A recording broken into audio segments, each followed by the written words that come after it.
இந்த நிலையில நம்முடைய மூத்த பத்திரிகையாளர் திரு கோலாஹல ஸ்ரீனிவாஸ் அவர்களும் இணைந்திருக்கிறார். திரு கோலாஹல ஸ்ரீனிவாஸ், இது ஒரு மிக முக்கியமான டெவலப்மெண்ட். ஹெஸ்புல்லாவுடைய தலைவர் ஹசன் நஸ்ரல்லா கொல்லப்பட்டிருக்கிறார். இப்போ உலக நாடுகளுக்கு எழுந்திருக்கக்கூடிய அச்சம் என்னவென்றால் ஈரானும் உள்ளே வந்து இது ஒரு பிராந்திய யுத்தமாக மாறக்கூடும் அப்படிங்கிறது. உங்களுடைய காமெண்ட்ஸ் ஸ்ரீனிவாஸ்.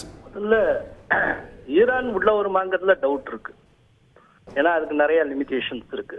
அது உள்ள ஒரு மாங்கறதுல டவுட் இருக்கு. ஏன்னா ஹனியா கொல்லப்பட்டப்போ நாங்க இதுக்கு திட்டவட்டமாக பழி தீர்ப்போம்னு சூளுரை செய்த ஈரான் இப்ப வரைக்கும் கையை கட்டிட்டு தான் இருக்கு. அதே நேரத்துல ஈரான் எப்படியாவது இந்த வம்புக்குள் வர வேண்டும் என்று இஸ்ரேல் ஆசைப்படுகிறது. இப்போ ஐநாவுடைய பொதுக்குழுல இவர் பெஞ்சமின் நெத்தன்யாஹு பேசினதை பாருங்க. ஈரானுடைய எந்த பகுதியிலும் எங்களால் தாக்குதல் நடத்த முடியும் அப்படின்னு அவர் சொல்லியிருக்கிறார். சோ ஈரான் இந்த பிக்சர்ல இழுத்து விடணும் அப்படிங்கறதுல இஸ்ரேல் ரொம்ப தீவிரமாக இருக்கிறது. இன்னொரு விஷயம், ஹமாஸ் தலைவர் கொல்லப்பட்ட போது அமைதியா இருந்துட்டு இப்போ ஒரு ஷியா தலைவர் கொல்லப்பட்ட போது அமைதியாக இருந்தால் அந்த பிராந்தியத்துல அதனது ஆதரவாளர்கள் மத்தியில ஈரானுடைய செல்வாக்கு குறைஞ்சிடாதான்? ஆனா செல்வாக்கு குறையும். பட் அதே நேரத்துல போர்ல போய் மாட்டிட்டு பேரழிவை ஈரான் சந்தித்தால் நிச்சயமா அப்படி ஒரு போர்ல ஈடுபட்டால் ஈரானுக்கு என்ன நடக்கும்னு ஈரானுக்கு நல்லா தெரியுமே. ஹனியா கொல்லப்பட்டப்போ நாங்கள் வந்து இதற்கு பழி தீர்க்காமல் விடமாட்டோம்னு சபதம் சொன்ன அந்த ஈரான் அதுக்கப்புறம் என்ன போர் நடவடிக்கை, என்ன முக்கியமான நடவடிக்கைகளில் ஈடுபட்டது கொஞ்சம் சொல்லுங்க.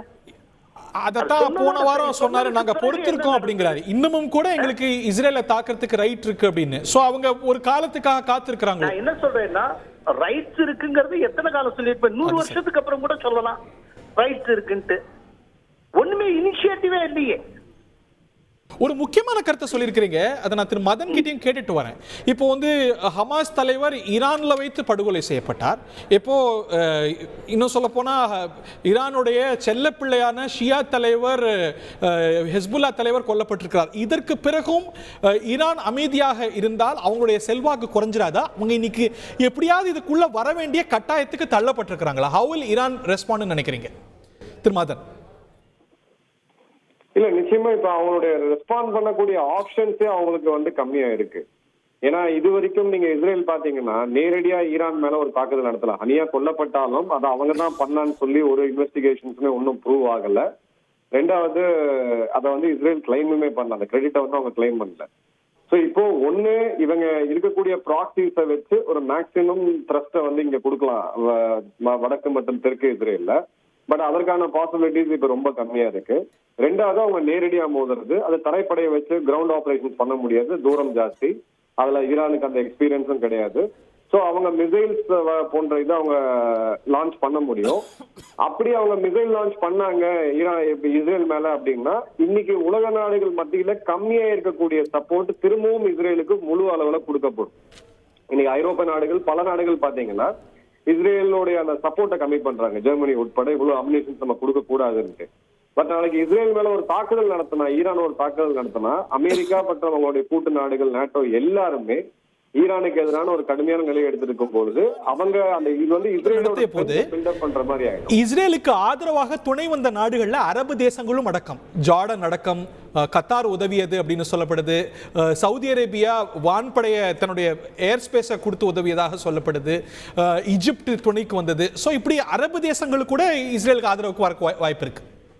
நிச்சயமா அரபு தேசங்கள் இப்ப அவங்க அந்த போற விரும்பல. இது ஒரு justice clear of the moment நாளைக்கு ஈஜிப்ட் ஜோர்டான்னு சொல்லி பல இடங்கள்ல ஸ்ப்ரெட் ஆகக்கூடிய வாய்ப்புகள் இருக்கு.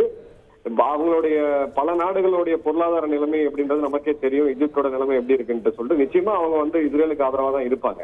இன்ஃபேக்ட் இவங்களுக்கு நேரெதிராக பேசக்கூடிய எர்டோவான் அவர்களே, துருக்கியோட அதிபர், இன்னி வரைக்கும் இஸ்ரேலுக்கு வந்துட்டு இருக்கக்கூடிய அந்த கச்சா எண்ணெய், அசர்பைஜான்ல இருந்து இஸ்ரேலுக்கு வந்துட்டு இருக்கக்கூடிய கச்சா எண்ணெய் அது துருக்கியை தாண்டி தான் வருது. துருக்கி தான் அந்த பைப் எல்லாம் மெயின்டைன் பண்ணிட்டு இருக்காங்க.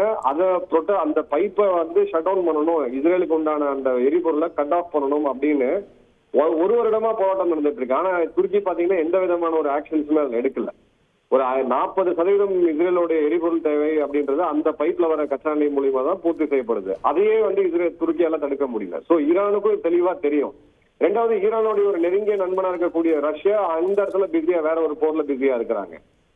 சைனா இதுல நேரடியா அவங்க ஆக்சஸ்ல இருந்தாலும் சைனா இதுல நேரடியா உள்ள வருமா அப்படின்னா அவங்களும் சைனாவும் தயக்கம் காமிச்சிட்டு இருக்காங்க. So so Iran is alone. அவங்களுக்கு வந்து இருக்கக்கூடிய வாய்ப்புகள் அப்படின்றது ரொம்ப ரொம்ப கம்மியா இருக்கு. மேபி ஒரு சைபர் அட்டாக் இல்ல இஸ்ரேலுடைய ஒரு குறிப்பிட்ட சில தளபதிகளை வந்து தாக்குறதுக்கோ இல்ல அவங்களை கொல்றதுக்கான முயற்சிகள் அவங்க ஈடுபட முடியுமே தவிர நேரடி யுத்தத்துக்கு ஈரான் எந்த விதத்திலயுமே இப்ப ரெடியா இல்லை. அவங்க பிரதம மந்திரியும் ரெடியா இல்லை. ரைட்.